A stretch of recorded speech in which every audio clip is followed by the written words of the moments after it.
Beberapa hari ini netizen di dunia dihebohkan dengan kabar terbaru dari Palestina. Selain konflik yang belum selesai, kini Palestina dilanda isu baru, yaitu penghapusan wilayahnya dari peta digital Google Maps dan Apple Maps. Seperti apa faktanya, kita simak bersama dalam Palestina hilang dari peta. Mengutip dari The Independent, pada Sabtu 18 Juli kemarin, isu ini pertama kali mencuat usai akun Instagram @astrafirol menuliskan informasi terkait Google Maps dan Apple Maps yang dikabarkan secara resmi menghapus Palestina dari peta dunia. Meski begitu, beberapa waktu kemudian akun ini meralat postingan itu dan menyatakan bahwa postingannya berisi informasi palsu. Mengapa demikian? Sebab Palestina ternyata sejak dulu tidak pernah masuk dalam peta dunia. Nah, saat ini juga jika Anda buka Google Maps dan juga Apple Maps, memang di aplikasi itu tidak ada label Palestina, tetapi di sini kita lihat hanya ada nama seperti Yerusalem, kemudian ada Gaza dan West Bank untuk menggambarkan Palestina. Nah, mengapa itu bisa terjadi? Memang belum ada jawaban resmi dari Google yang bisa menjawab terkait hal ini. Namun ada dugaan bahwa ini ternyata masih ada kaitannya dengan Amerika yang belum mengakui Palestina sebagai negara merdeka. Dan kita tahu Google perusahaan asal Amerika Serikat. Jadi ya Anda pikirkan saja. Jadi di samping itu dugaan lainnya juga menyebut bahwa alasannya wilayah Palestina adalah daerah yang disengketakan. Pasalnya di keterangan Google Maps, jika kita lihat di sini tampilannya berupa garis abu-abu yang putus-putus seperti ini.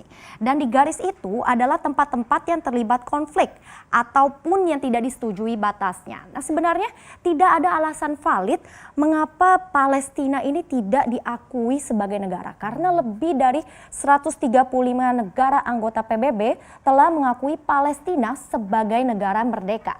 Dari 135 negara, artinya ada sekitar 82% populasi dunia yang sudah resmi mengakui Palestina, termasuk kita juga. Indonesia pun mengakui Palestina sebagai negara. Tetapi ternyata masih ada 50 negara lainnya yang tidak setuju ataupun tidak mengakui. Nah, di antara negara itu tentunya ada Israel dan Amerika. Kemudian juga ada negara Eropa seperti Inggris, Jerman, kemudian Prancis, hingga di benua Asia seperti Jepang dan Korea Selatan. Nah, terkait hal ini kita akan bahas lebih lanjut di slide berikutnya. Jadi sejarah konflik Israel dengan Palestina ini bermula dari bangsa Yahudi yang ingin mendirikan negara di tanah ataupun wilayah yang sama dengan Palestina.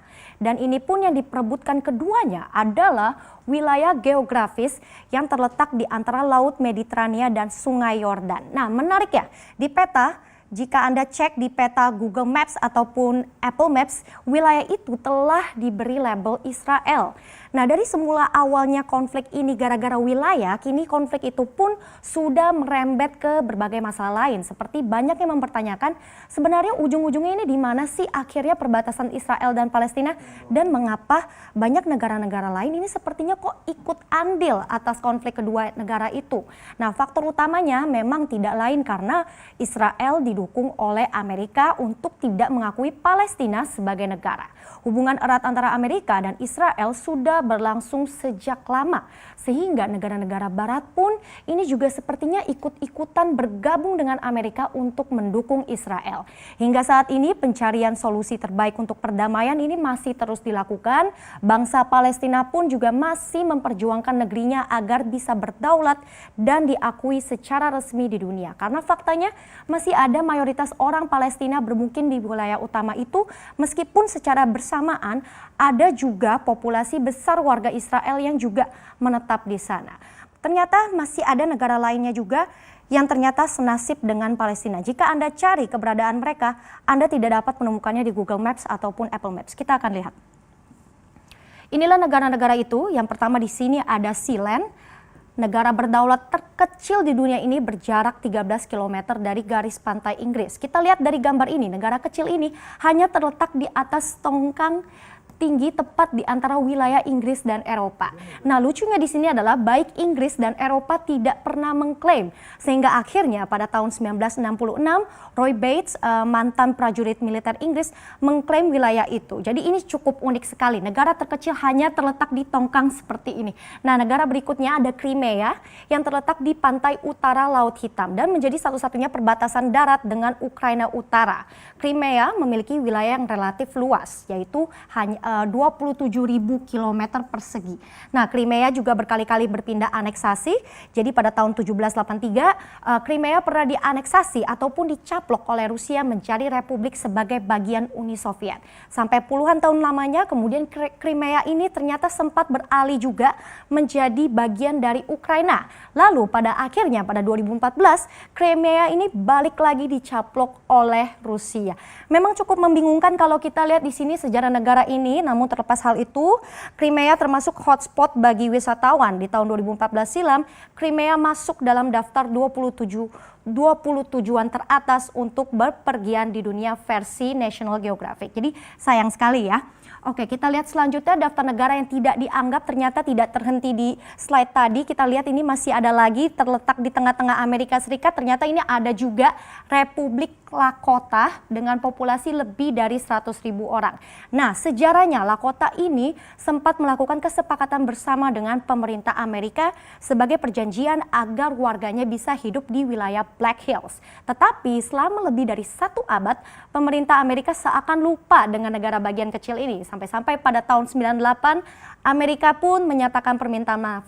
Pada akhirnya pengadilan Amerika memutuskan memberi kompensasi kepada Lakota sebesar hampir 600 juta dolar. Tetapi permintaan maaf itu dan juga dana kompensasinya ini ditolak. Republik Lakota pada akhirnya menyatakan penarikan resmi dari Amerika di tahun 2007. Kita ke benua Afrika, di sini juga ada Barat Selen dengan populasi 3,5 juta, di mana mayoritas masyarakatnya ini berasal dari orang-orang dari seluruh Afrika, terutama Kongo. Negara yang dipimpin oleh keluarga kerajaan ini melepaskan dari tetangganya Nigeria dan menyatakan kemerdekaannya sejak tahun 2012. Dan kita beralih ke mungkin dari benua tetangga kita di Australia, ternyata juga ada negara berskala mikro bernama Republik Murawari.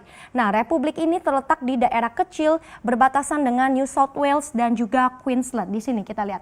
Nah, menariknya pada tahun 2013, Republik Murawari merilis deklarasi kemerdekaan kepada Ratu Inggris dan Perdana Menteri Australia.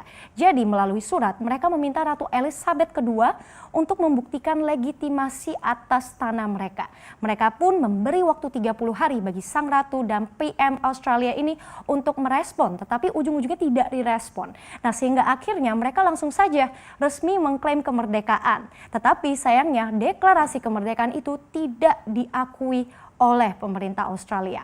Wilayah mereka pun tidak pernah muncul di Google Maps ataupun Apple Maps. Jadi perjuangan senasib dengan Palestina ini ternyata juga dialami oleh negara di berbagai belahan dunia. Meski nama-nama negara ini terlihat ataupun terasa sangat asing didengar, tetapi faktanya eksistensi mereka benar-benar nyata kok. Jangan sampai gara-gara konflik ataupun sejarah semata, dunia jadi tidak pernah tahu bahwa mereka sebenarnya ada.